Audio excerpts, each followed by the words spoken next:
Hi guys, Assalamualaikum. My name is Amira. Assalamualaikum guys, welcome to Hanis podcast. Okay, I'm just joking. My name is Hanis. إن شاء الله اليوم سوف نسمع إلى التذكرة من الفضائل الأستاذ المحترم صاحب السماحة Bu nama apa tak tahu. Hi guys, I'm Faris. Welcome to Kotak Cerita. Bismillahirrahmanirrahim. Assalamualaikum warahmatullahi تعالى وبركاته. إن شاء الله اليوم سوف نسمع إلى التذكرة من الفضائل الأستاذ المحترم صاحب السماحة Bu nama apa tak tahu. Tak ada.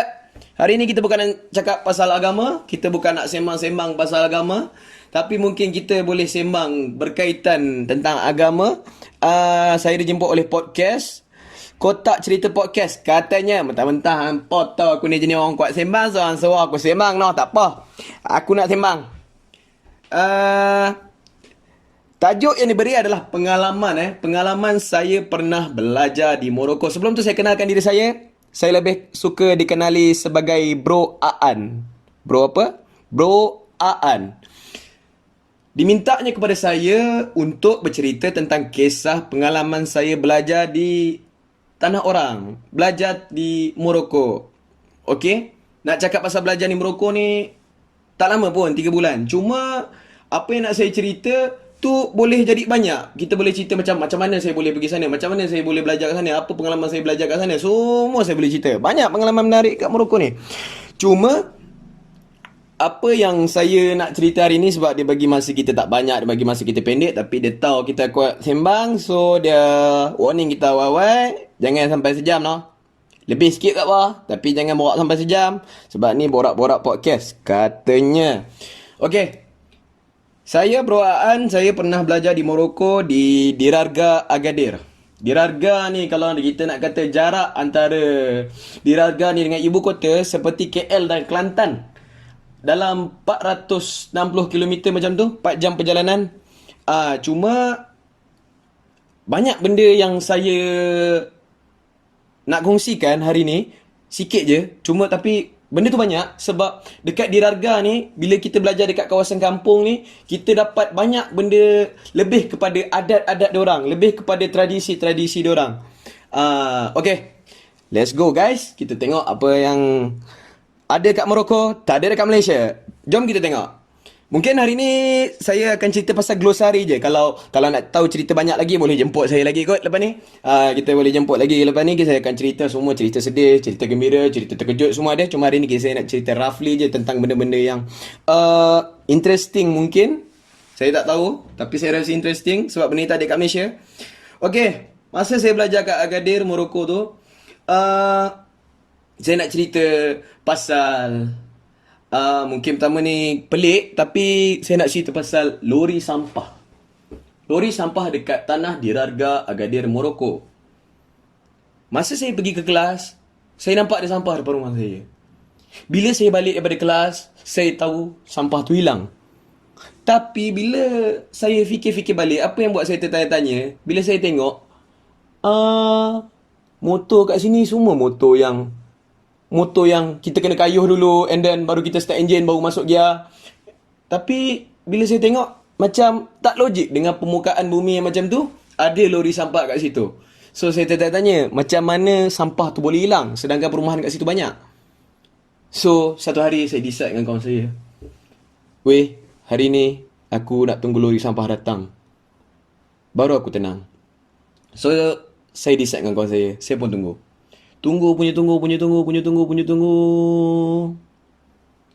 Korang takkan percaya. Saya tunggu lori sampah tu datang. Rupanya bukan lori sampah datang, kuda sampah datang guys. Kuda tu datang, ambil sampah saya dan balik, ambil sampah yang lain.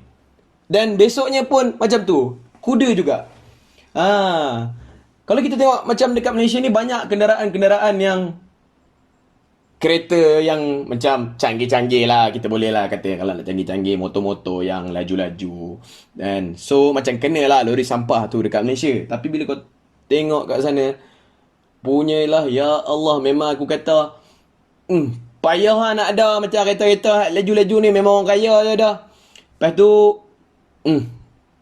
lepas tu, lepas tu, bila saya jalan, saya nampak kuda tu, saya terpegun. Saya cuba lagi nak find something interesting kat sana. Bila saya cari, saya jalan, saya jumpa orang jual buah lemon. Apa tu buah lemon? Buah oren. Saya nampak dia jual buah oren pakai keldai. Ini adalah pengalaman pertama saya pergi ke luar negara, tempat orang yang jauh sangat daripada keluarga. Bila saya nampak benda tu, oh man, saya sedikit mencarut kat situ. Saya termencarut. Aku ada kat Samandila ni. Benda ni aku selalu nampak kat TV je. Rupanya benda ni memang benda-benda betul.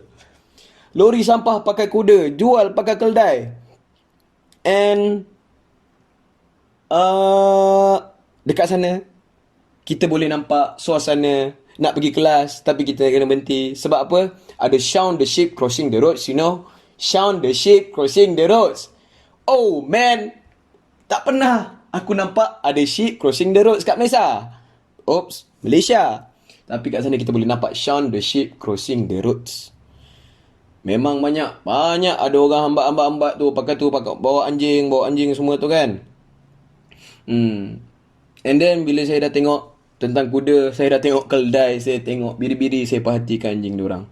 Tak sama macam anjing Malaysia. Anjing Malaysia kita takut, anjing sana takut orang. Saya cerita benda ni kat diorang dan diorang gelak. Saya katalah dalam bahasa Arab, tapi tak apa, saya cakap dalam bahasa Melayu. Kita kena bersikap stay low profile. Anda pun tak kenal saya, sikit-sikit kita kenal. Nak kenal lagi, jangan lupa jemput lagi Bro Aan. Okay, kita sambung. Saya tengok anjing diorang. Saya kata, Masya Allah, anjing kat sini takut manusia. Sebab saya kat sana, saya memang takut anjing. Diorang tanya saya, kenapa takut anjing? Kan? Saya katalah, akhi, anjing kat sini memanglah takut orang. Anjing kat Malaysia, semua orang takut. Anjing kat sini, kita kejar dia lari. Anjing kat Malaysia, kita lari dia. Kita tak buat apa-apa pun, naik motor je pun. Adalah lari kadang-kadang sangkut kat motor tu, dia naik je panjang atas motor. Memang menyusahkan lah. Cerita pasal anjing kat Malaysia ni, itu satu. Kadang-kadang pengalaman saya pernah balik kedai, saya beli ayam. Mencicit-cicit. Anjing ni ikut daripada belakang. Nak makan lah. Sebab time tu musim sejuk kan. Time tu winter. Cakap pasal winter, kita tengok kat kucing diorang pula. Daripada benda-benda interesting, dah jadi pasal keunikan haiwan di Morocco. Kita tengok kucing dia pula. Disebabkan kita nampak kucing kat Malaysia ni bulu tebal kan. Bila kucing Malaysia ni bulu tebal, ini baru musim panas Malaysia di garisan khatulistiwa. Katanya.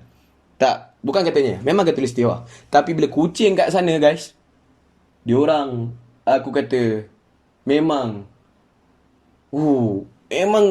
kucing tu macam pakai winter coat.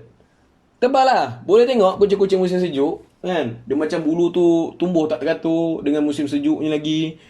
Susah nak jumpa kucing yang bulu macam oyen kan. Macam hitam. Kucing-kucing kurus macam tu, bulu kecil-kecil je. Susah.